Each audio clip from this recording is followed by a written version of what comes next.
Hello, good morning, Denise. How are you Hi, today? hi, Lisa. I'm good. How are you on this beautiful sunny day?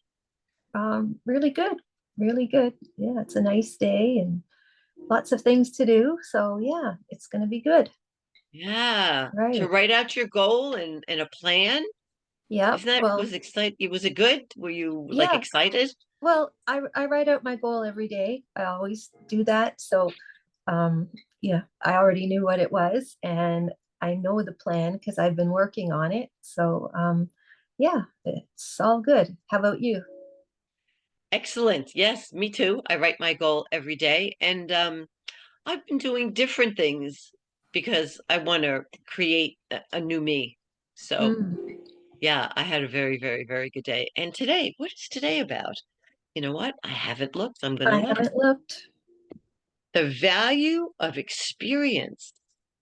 Hmm. Wow. That Okay. that should be good. All right, Yes, I'm gonna get the book ready. I'm ready too. Okay.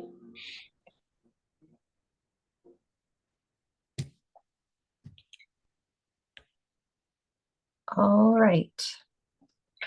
Okay. Day 16, the value of experience. These days in business, you don't have to look very far to find a crisis. A lawsuit, a product recall, an injury at the plant, a strike, criminal or bizarre behavior by an employee. Just about anything can put you in the public eye briefly in this talk show world we live in. The best advice I've ever gotten on how to deal with such problems comes from my friend Dick Hyde, an executive with a large public relations firm. Hyde had his first experience with crisis communications on the 3 Mile Island fiasco, and he's dealt with some other pretty high profile problems since.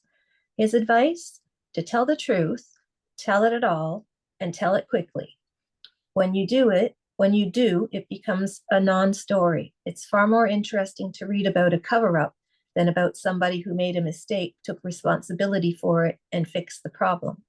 You can also take heart in the fact that although your newfound notoriety may be exceedingly painful for you and the employees of your company, most of the world will little note nor long remember your problems.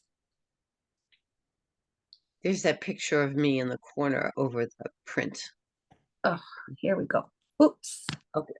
There. Oh, thank you. A few years ago, the company I worked for was involved in a very visible lawsuit that the major metropolitan newspaper in the city had a vested interest in. Not only did they cover us as news, they wrote editorials about how badly we'd handled the situation. When it was finally over, I remarked to a good friend that I was greatly relieved to have that situation behind me.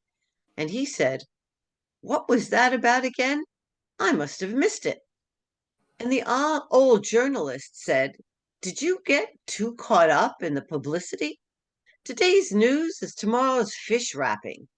Through experience, you will find that generally there's no mistake too great for you to rise above. There's no setback that you can't overcome. Even great people make mistakes. Thomas Edison was one of the world's most spectacular failures.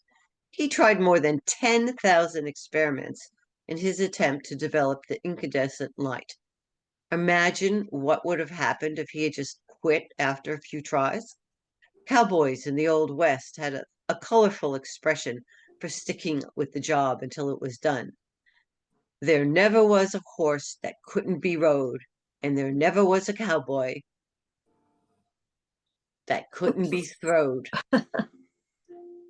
They knew that sometimes you win and sometimes you lose, and that some things require more effort than others. But if you persist, you will eventually prevail. Cowboys also knew that the best time to get back on the horse was immediately after you had been thrown, while the lesson is still clear in your mind. Here are a few questions you can ask yourself to help guide you in learning from your mistakes. Ask yourself: 1. Why did I fail to do what I expected? Was it because I was poorly prepared? lacked a certain skill or had unrealistic expectations? 2. What did I learn from the experience that I can constructively apply in the future? 3. Did external factors over which I had little or no control affect the outcome? If so, what were those factors and how can I minimize them in the future? 4. What could I have done differently to minimize the risk of failure? 5. What knowledge or skill do I need to ensure that I do not make the same mistake again? 6. Will I obtain that knowledge or skill? 7. Who can I call upon to help me obtain the knowledge or skill I need to succeed? 8. Who has an interest in my success and would be willing to help me? 9.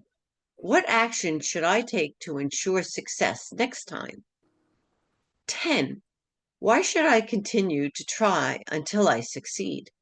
What are the rewards for success compared to the penalties for failure? Once you have examined your mistake in this way, you are stronger, better prepared, and more likely to succeed next time. The worst thing you can do is give up without a fight. Calvin Coolidge once made this observation: nothing in the world can take the place of persistence. Talent will not, for nothing is more common than unsuccessful people with talent. Genius will not, for unheralded genius is almost a proverb. Education will not, for the world is full of educated derelicts. Persistence and determination alone are supreme. That's a great quote. Yeah. Okay. Positive action steps.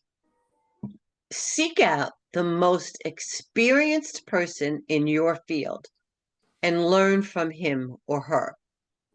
I like that. Give others the benefit of your experience.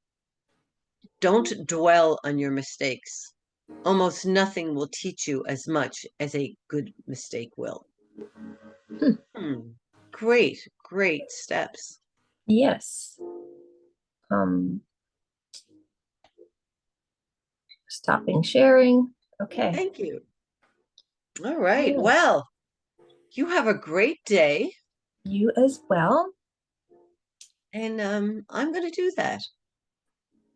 Yeah, I'm gonna think a little bit and then do something. Okay. All right. Okay. Well, thank you, and I will see you tomorrow. Tomorrow. Great. Okay. Bye. Bye-bye.